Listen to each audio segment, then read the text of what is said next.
you presidents were chosen by ballot boxes and patriotic parades, but every figure who's ever sat behind the desk in the Oval Office was raised in the lodges of masonry. Not a coincidence. It's not a conspiracy theory.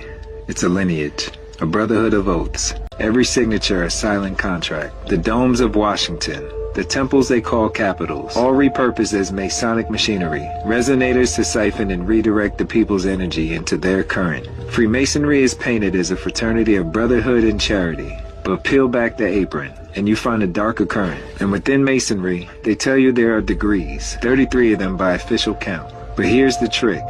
The lower initiates, even those who reach the 33rd degree, are deceived into thinking they stand at the summit.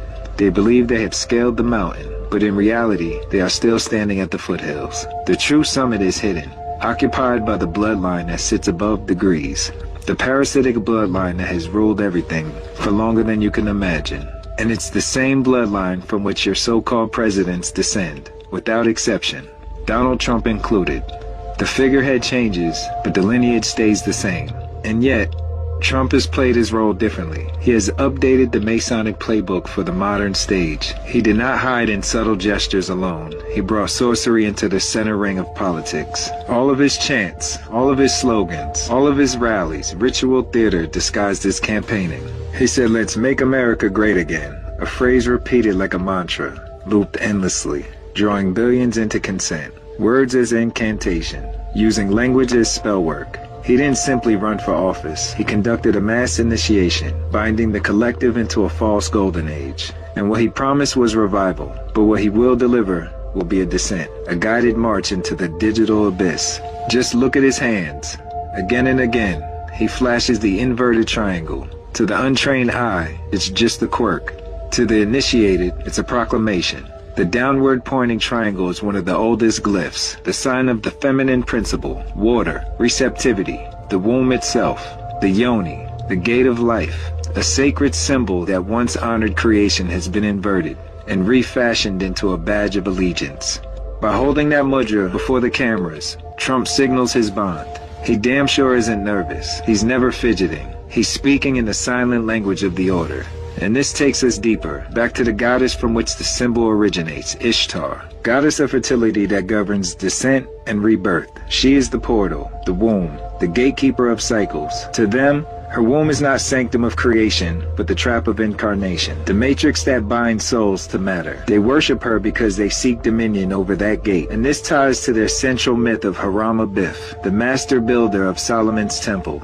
He was slain and raised, the initiate who passes through death to resurrection. His drama echoes Ishtar's descent into the underworld.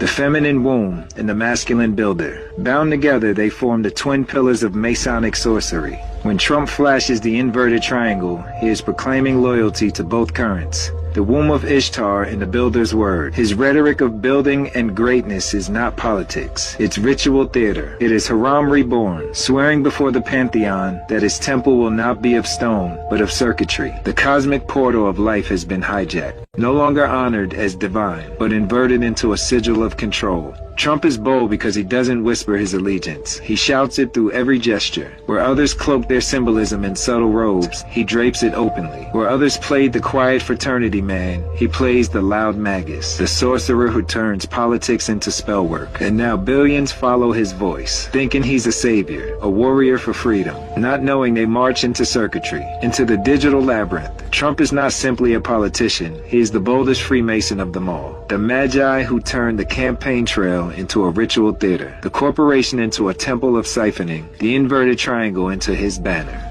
The descent continues, the corporation feeds, and unless you see through the spell, you'll never realize that the one you thought was leading you to greatness has guided you straight to the slaughterhouse.